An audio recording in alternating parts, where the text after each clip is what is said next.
Trueba, Oh, la última vez que, no, no fue la última, la reciente vez que tú y yo nos tomamos un cafecito juntos con Polán fue en un Starbucks. mira, Ay, no es cierto. Trae su ya taza de te... Starbucks, no puede ser. ¿Cómo Sí, crees?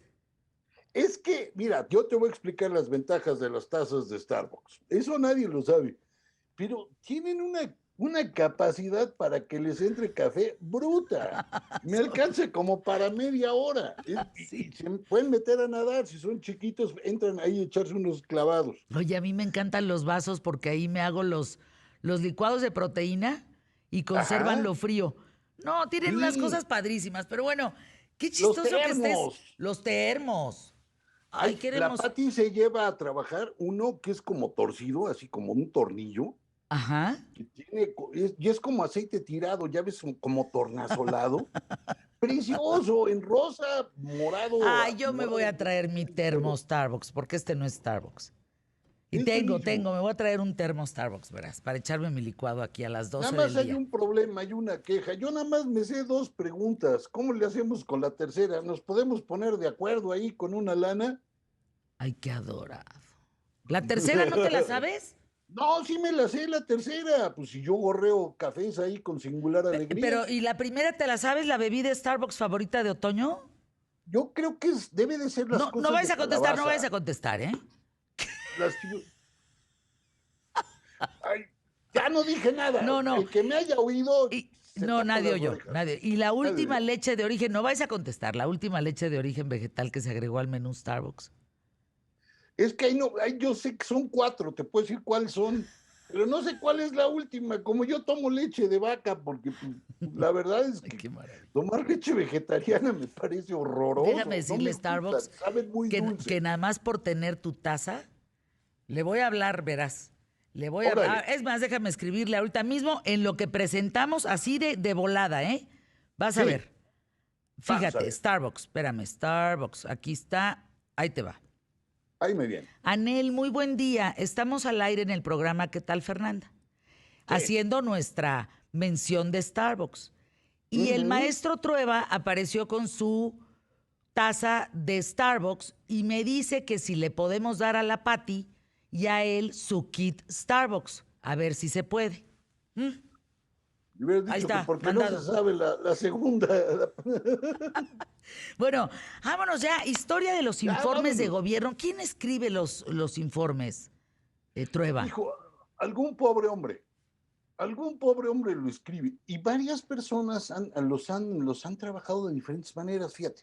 Por ejemplo, sabemos que los de Venustiano Carranza los escribía su secretaria o su yerno, eran los que él escribía. Claro, hasta que se murió ya dejó de informar todo, No, pues bueno, lo sí. mataron. Pero hay un grupo de personas que en teoría reciben la información real, la juntan y hacen un volumen. Pero, Ahora, el volumen de los informes cambia brutalmente, brutalmente. Si pero a ves ver, el primer vamos informe de por partes. O sea, Carranza, ajá, ¿cómo eliges a alguien que escriba tu informe?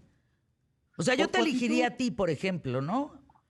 bueno, Porque eres salía con Porfi, historiador, pues, porque eres, o sea, voy a elegir una persona que tenga mucha cultura, que pueda darme un informe bien hecho, bien claro, estructurado, bien redactado. ajá, no necesariamente, porque estos informes quedan en manos de alguien de confianza. Es decir, lo que vas a pararte a decirle a la nación tiene que correr por alguien de confianza. Mm. Aún más, si te pones a ver esos informes, hay muchísimos, muchísimos más de los que pensamos. Nada más te doy una idea. Porfirio Díaz, por ejemplo, hizo más de 60 informes al Congreso y no duró 60 años en el poder. Juárez iba cada tercer día al Congreso. Es decir, la idea básica del informe era, desde 1824, desde la primera constitución, que el Poder Ejecutivo se presentara ante la nación a rendir cuentas. Ahora, el problema es quién diablos es la nación.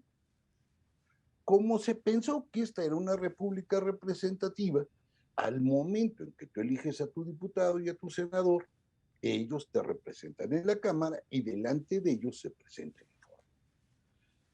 Durante todo el siglo XIX, hasta la época de Don Porfirio, los informes no creas que eran nada tersos. Les ponían unas sacapelas al señor presidente o al caudillo en turno atroces.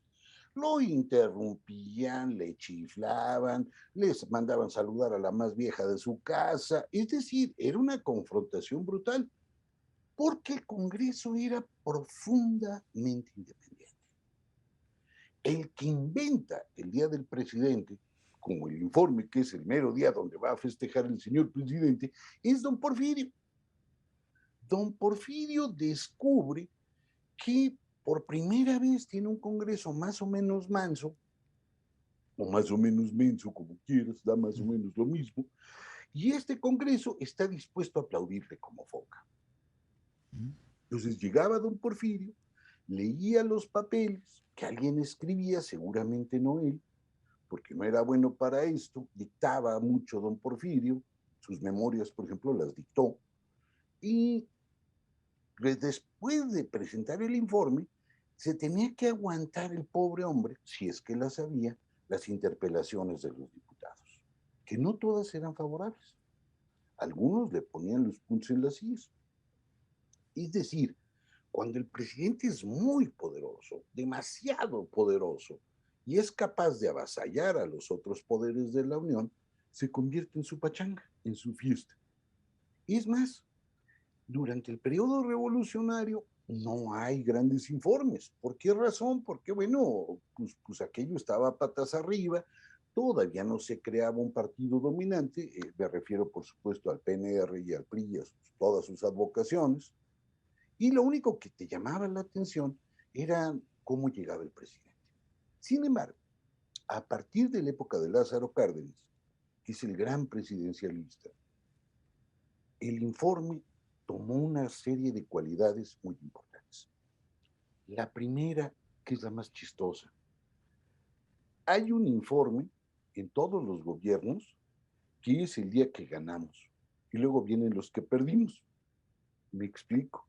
Si tú revisas el tercer año de gobierno de todos los grandes presidencialistas, en ese informe del tercer año te vas a enterar qué día nos desarrollamos, qué día logramos la suficiencia alimentaria, qué día logramos esto y aquello. Es decir, es el informe donde aquel echaba la casa por la ventana y decía una cantidad de cosas que habían pasado. Bueno, pongo un ejemplo nada más para que se echen un trompo al uña. El tercer informe de gobierno de López Portillo fue el que nos íbamos a preparar la abundancia y ya ves tú lo que pasó. No, bueno. Digo, por poner un ejemplo clarito, ya estábamos a nada de administrar la abundancia. Es decir, el tercer informe de gobierno, tradicionalmente en un ejecutivo poderoso, es el instante en que el gobernante te dice, ahora sí ya le hicimos. No importa si dice verdades o mentiras, eso es un asunto que a nadie le importa. Lo que sí importa es que ese informe es absolutamente triunfalista. Y es triunfalista porque tradicionalmente era el momento en que el presidente tenía el control absoluto del país. El Congreso nuevo, él lo había puesto, el Congreso nuevo le aplaudía, la mayor parte de los gobernadores él los había palomeado, entonces llegaba con una fuerza bruta. Claro, ya después, a partir del cuarto, pues ya venían las desgracias. Y había una teatralidad en el informe brutal.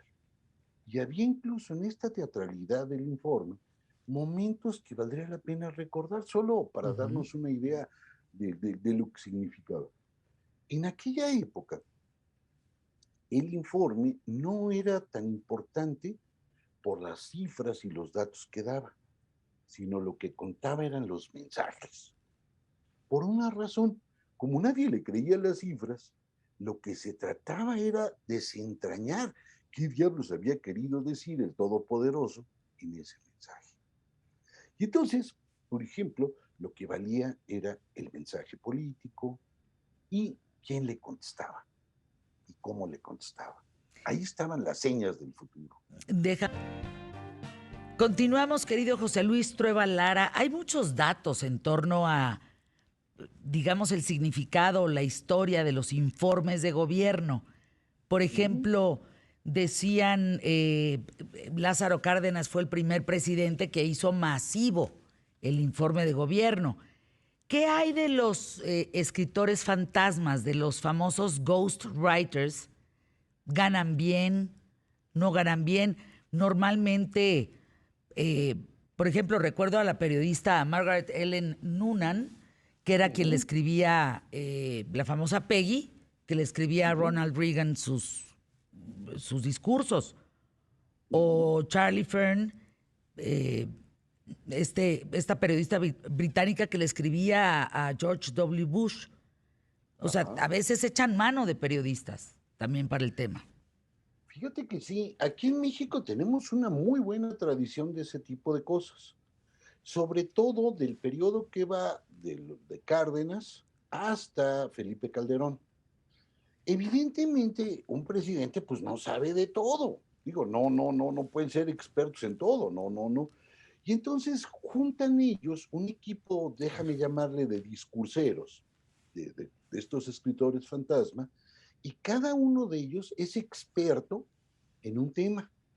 Por ejemplo, el que escribe los discursos, el que escribía los discursos de cultura, pues era un experto en política cultural. Y por supuesto, cuando se paraba el presidente, pues echaba un rollo generalmente muy bueno. Y el problema era cuando luego los dejaban solos, como le pasó a Peña Nieto en la FIL de Guadalajara. Lo dejaron No, solo, sin bueno, lo tarjeta. dejaron solo, sin tarjeta y empezó con el pie izquierdo. Sí, pero cuando tienen detrás a este escritor, nunca quedan mal. Algunos de ellos eran verdaderamente buenos. Por ejemplo, yo tengo la impresión de que en la época de Salinas, por ejemplo, había un equipo de escritores de primera magnitud para hacer todos los discursos. Por eso Salinas era tan eficiente hablando. Por supuesto, los temas que le gustaban y de los que sabía, como economía, por ejemplo, pues sí se echaba solito. Pero en los demás siempre iba acompañado. José Luis, Ahora, ahorita, antes de continuar, ¿cuál te parece que ha sido el presidente de México más culto? muchísimos. Fíjate que nosotros tuvimos muchos presidentes de altísima cultura, y lo digo absolutamente en serio. Pongo ejemplos que me vienen rápido a la cabeza.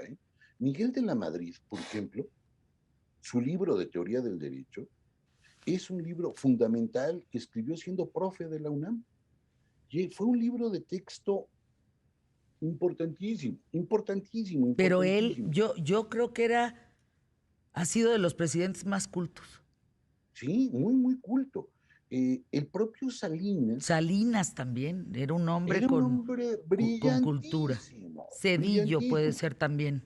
Cedillo, yo no, pero por ejemplo, López Portillo, a mí me tocó la fortuna de entrevistarlo cuando rompió el silencio. ¿Te acuerdas que eso A estaba de ver, moda hace cuéntanos muchos eso. años? Pues, Cuéntanos esa anécdota. Es una pues gran anécdota.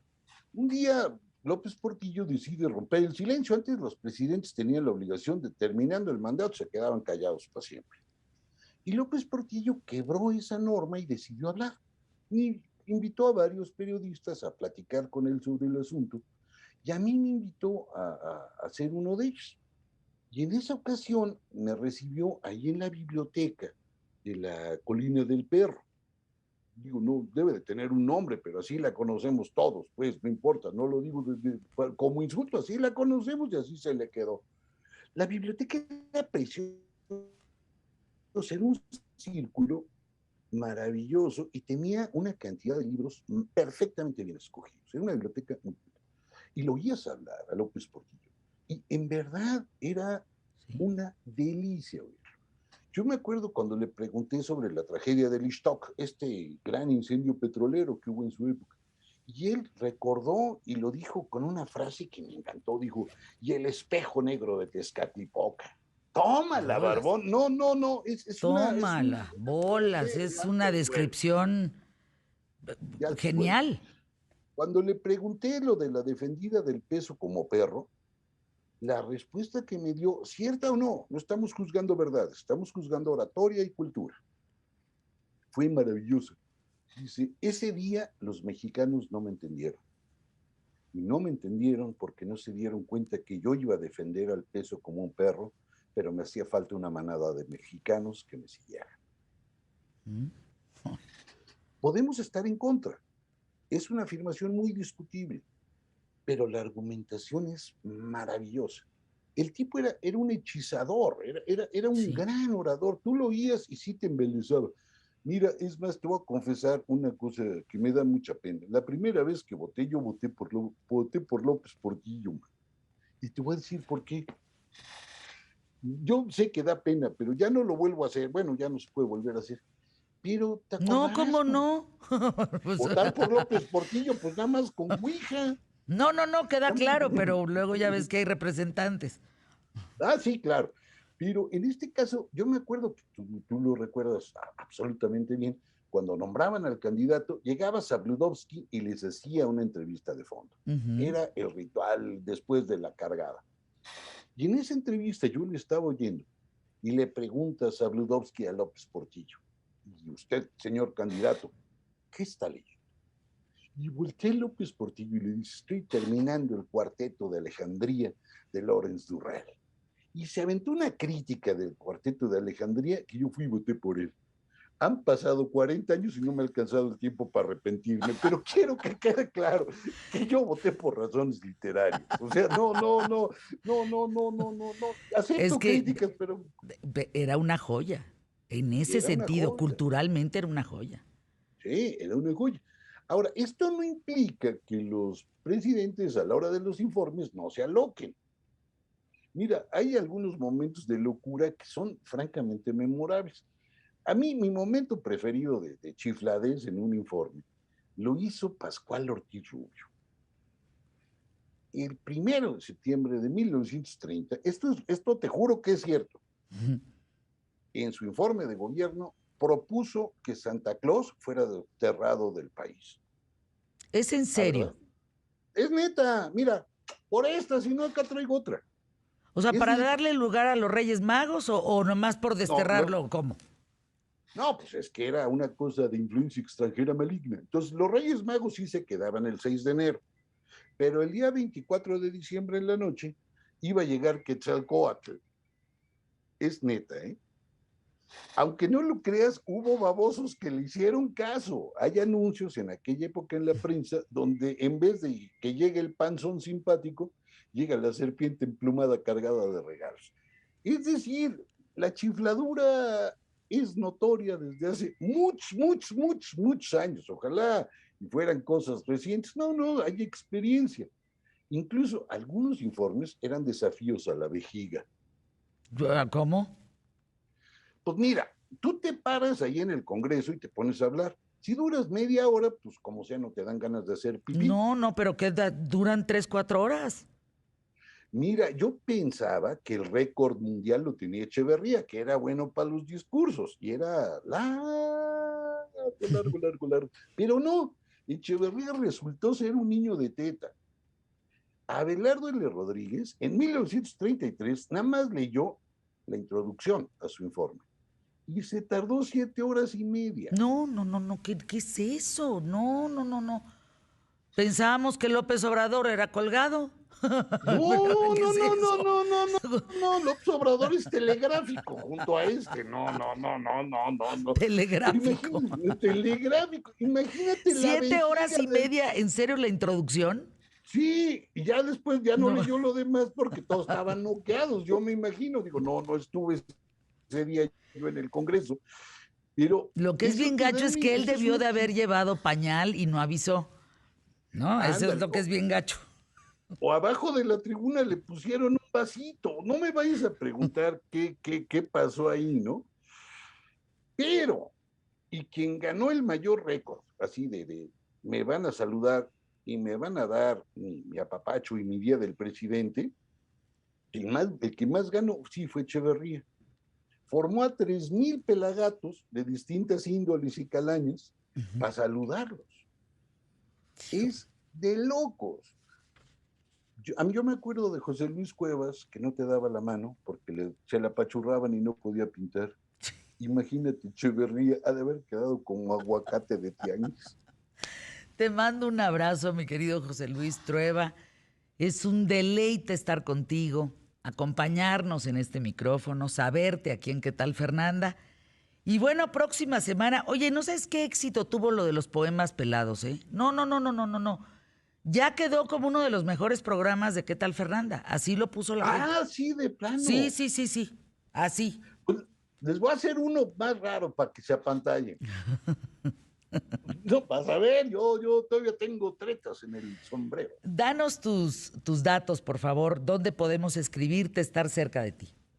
En el Twitter, que me abrió Fernanda, es decir, quien es la madrina y bautizadora del Twitter es la mera Fernanda, y es @Truevalara. Ahí me escriben, ella me bautizó, y ella fue mi primera seguidora. De no haber sido por ella, yo seguiría mandando telegramas a mi general Miramón allá en Querétaro.